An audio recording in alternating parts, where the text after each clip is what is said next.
What's going on, YouTube? Welcome back to the channel. Today I'm going to be going over some of the updates on all three of my rigs that I have.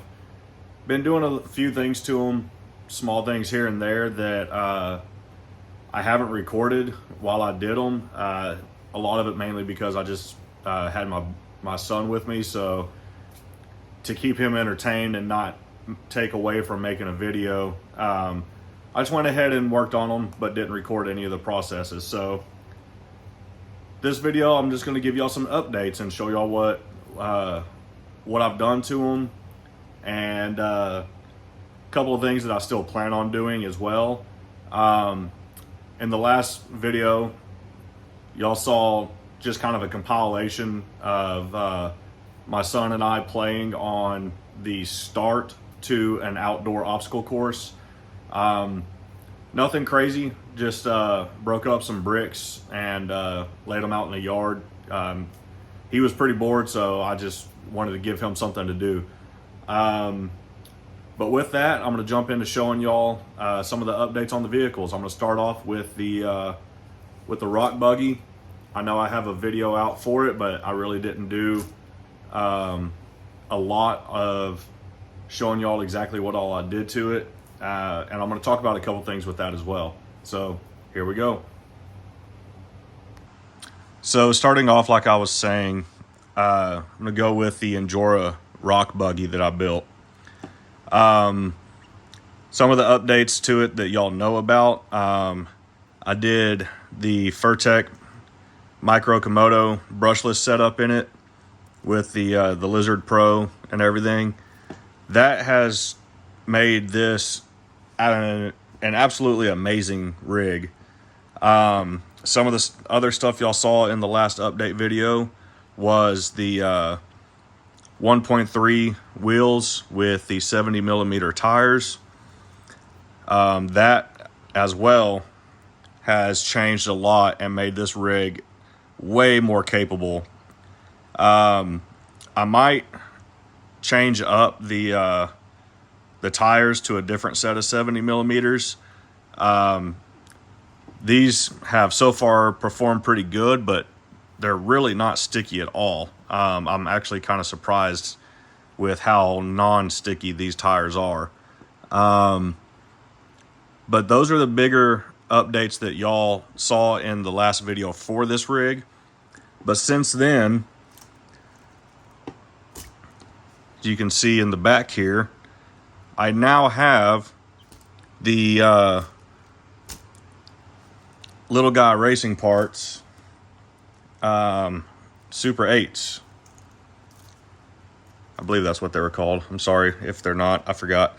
But yeah, I upgraded to the Super 8s from LGRP, and they are absolutely amazing.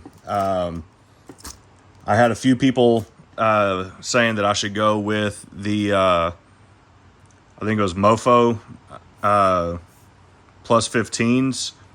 I'm kind of tempted to try those out next and put these axles on one of the other rigs, maybe on the Bronco, because it needs some wider axles on it. And I can put the Injora plus 4s that were on the Rock buggy onto the C10 that my son plays with. But a lot of people have also been asking me on some of the pages I'm on what shocks I'm using. These are I believe they're just Injoras. Yeah, they're Injora 51 millimeter shocks, the double barrels that I am running without the springs on them. That's what is helping it stay so low, which has made it perform absolutely amazing with crawling. Just on the little obstacle course that I made outside, the little rock section, this thing was able to crawl and flex over everything I had out there, which isn't anything crazy, but it definitely performed way better than I was expecting it to. Like I said, this thing has a lot of flex to it, as you can see. I stacked it up on a couple things before, and from what I was able to see, it has roughly 4 to 5 inches of actual flex to it, and that's quite a bit, you know.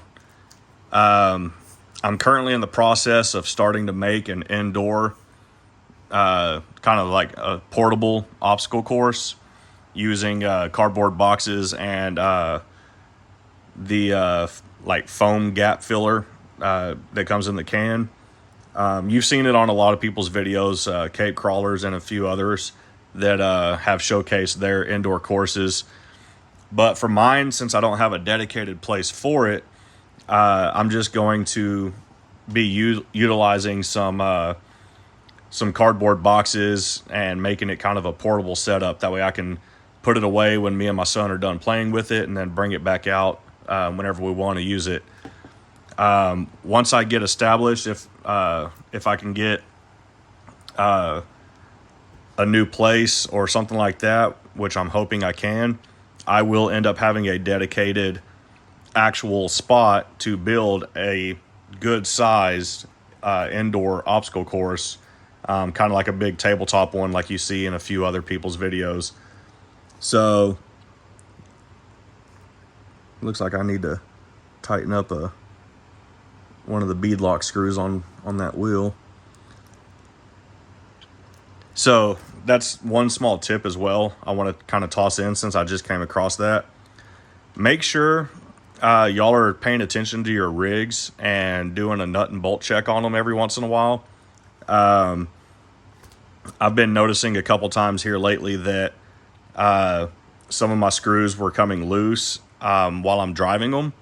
And so I'll have parts like shocks or a control arm or something kind of pop off as I'm playing around. So yeah, might be hard for y'all to see it, but this screw right here for the bead lock, I gotta tighten back up. Other than that, this has been an absolute blast of a rig. Using the Gladiator rear links and the deadbolt, Gladiator rear links on the rear and the deadbolt links on the front. Deadbolt rear links, not the front, because if I put the front, the tires would be like right here.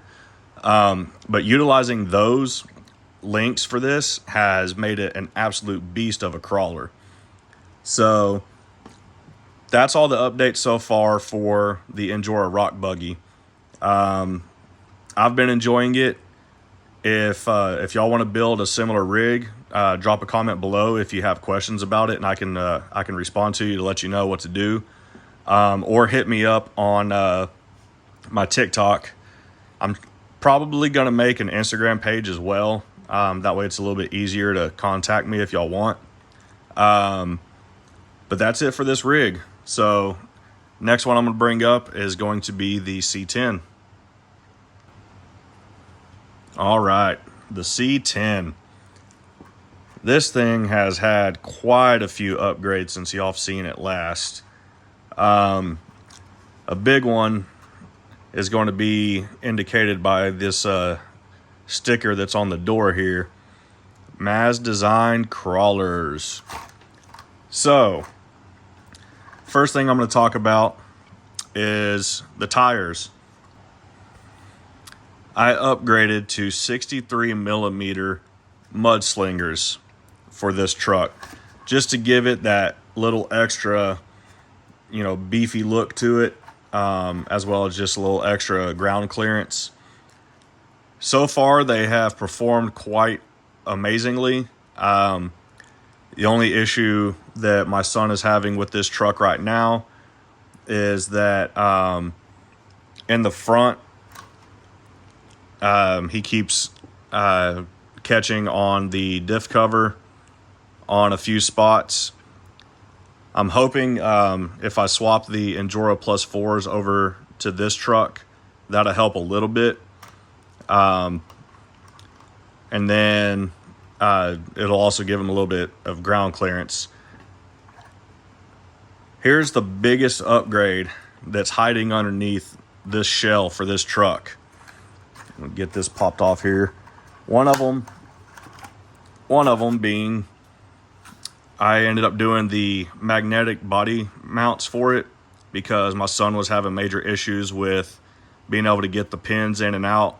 I still need to readjust these front magnets because the body sits a little crooked, but the back one actually has it spot on where it needs to be.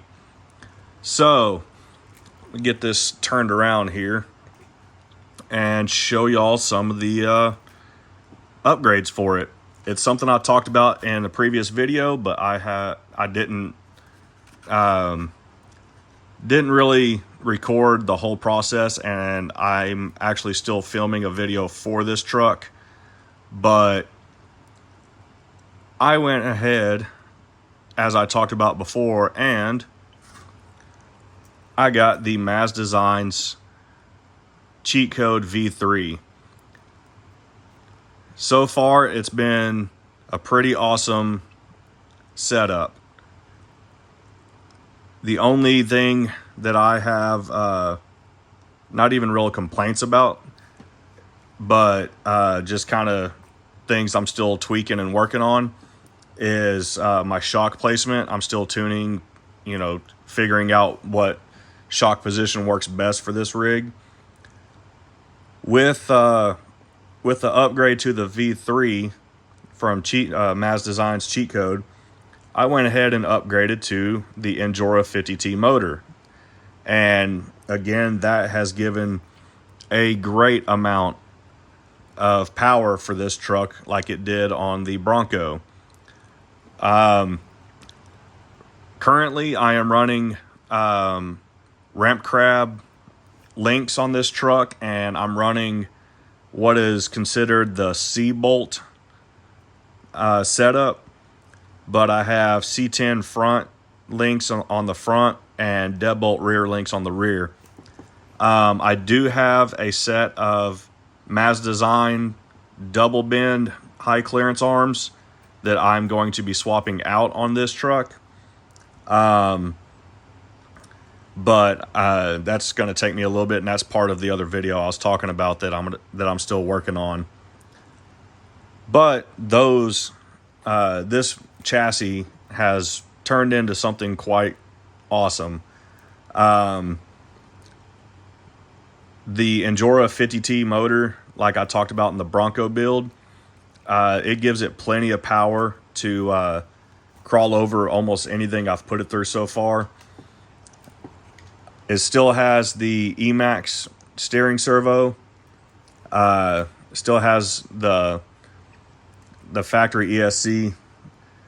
Nothing too crazy going on there. I still have the rock lights that a lot of y'all seem to enjoy from the rock light install video. I still have them for this truck, but I'm not putting them on until I figure out exactly how I want my shocks to be mounted. As well as once I get the MEUS Designs links installed on there. But overall, that's the only real updates for the C10 so far. My shocks, the springs that are on them are still a little stiff, so it makes it kind of sit awkward. But I'm still figuring it out, like I said. So that's the biggest updates for that. My son is wanting me to paint the C10 body a different color, but I think what I might end up doing is ordering a spare C10 body and painting that one. That way he can decide if he likes the painted body or if he wants to go back to just this black body on it. He also wants different wheels, so I may or may not end up getting different wheels for it. Speaking of the wheels, not necessarily the wheels themselves, but I did put some +5 Injora spacers to kind of widen the axle a little bit. And whenever I swap over to the Injora +4 axles, I might still utilize the +5 spacers as well, just to give this truck a little bit wider stance. But yeah, that's the updates for this. Nothing too crazy. I mean, well, it is kind of crazy since I, upgraded to the cheat code V3, and I know once I get this truck dialed in with Maz's double bend links and figuring out my shocks a little bit better, this truck is going to be absolutely amazing. So he enjoys having fun with it. I enjoy playing with it whenever he's not here and just testing it out and doing stuff with it. But overall, that's the biggest updates. As you can see, I've done a lot of trimming to fit the body around the longer links. So that's something else that I'm still figuring out as well. But I think for the most part, I have it trimmed as much as I need to. We'll see what happens once I change a few more things up. But that's going to be the updates on the C10. So next thing up is going to be the Bronco, the MEUS MB24 build that I've been working on. It's been one of my favorite ones in terms of why I'm building it the way I am. So here we go on that one. All right. The MEUS MB24. This rig I originally got just to try out a different chassis. I just was curious how it performed, the layout of it. I got this back when I only had 2 rigs and just wanted to kind of play around with something else. But it's slowly turning into kind of a really personal build for me. Y'all have kind of heard me talk about losing my daughter back in August, and because of my son and what he talked about, this truck is turning into kind of a, not necessarily a memorial truck, but he's calling it hers. So I'm doing some stuff to it to make it more personable and something that she would have thought was a cool little build. So starting off with that, I painted the body. As you can see, it used to be the red, silver, and black, and now I've painted it this purple color. If you can see that, I kept the black top, but I painted the corner pieces and everything that was silver and red. I painted it the purple. I talked about in the last build video for this doing purple links and shocks, so I ended up getting those and got those installed. The only thing I'm missing is this servo horn. I ordered one, but for some reason, the way it was built, the screw for the steering arm was way too big. It was like almost double the thread size of the one that's on here. So I wasn't able to use it. I might pull this this green servo horn off and just paint it. It might be easier to do that than finding one that works. But you can see I got the purple shocks on it, the purple bead locks, which going back on, you know, doing a nut and bolt check, I've lost 3 screws out of this that I just noticed. I don't think there's any more. Nope, the rest are all still there. But, you know, lost screws while driving it, so I gotta go into my box of spare screws and find some more and get that bead lock fixed. On top of painting the body, I painted the frame the same color purple, as well as I painted the little spare tire that comes in the kit. I painted that the same color purple as well, just so it all matches. So on the inside, it's all basically the same. I did finally get the magnet body mounts to be able to secure the body better. It doesn't go in the factory location that they put for it, but it definitely holds the body really good. On the inside, as y'all saw in the previous video build for this, and it just kind of worked out that it was purple, is the Injora 50T motor with their aluminum transmission transfer case.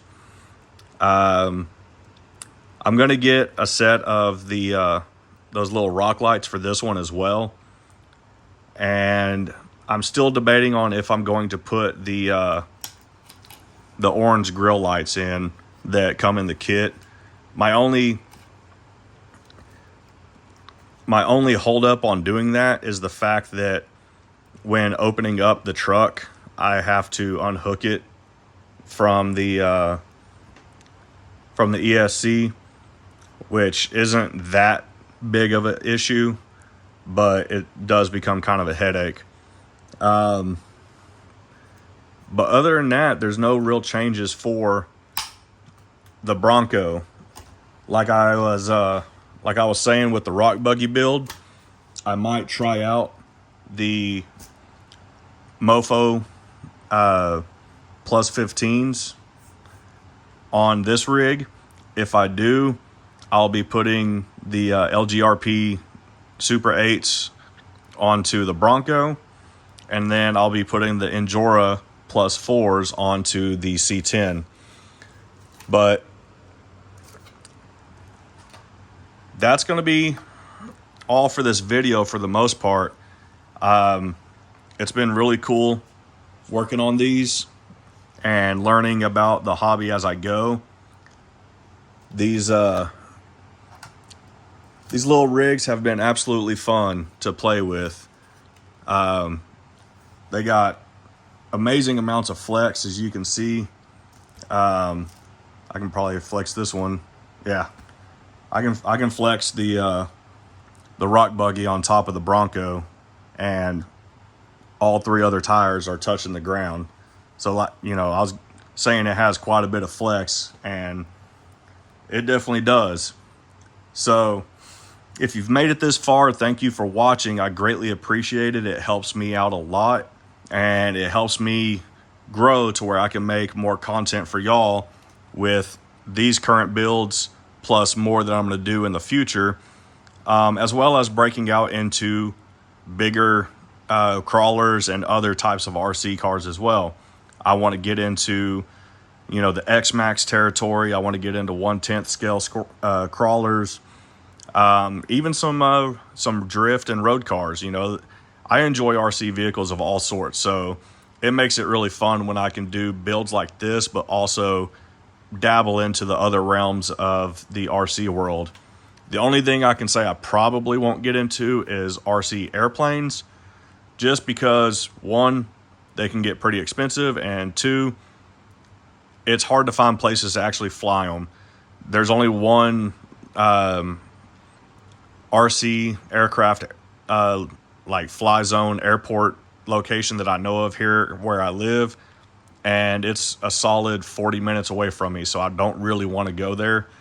But yeah, if y'all have enjoyed this video, please don't forget to hit that like and subscribe. Don't forget to hit that bell notification so y'all can know whenever I put up a new video. But until next time, that's going to be it. Bad Influence out.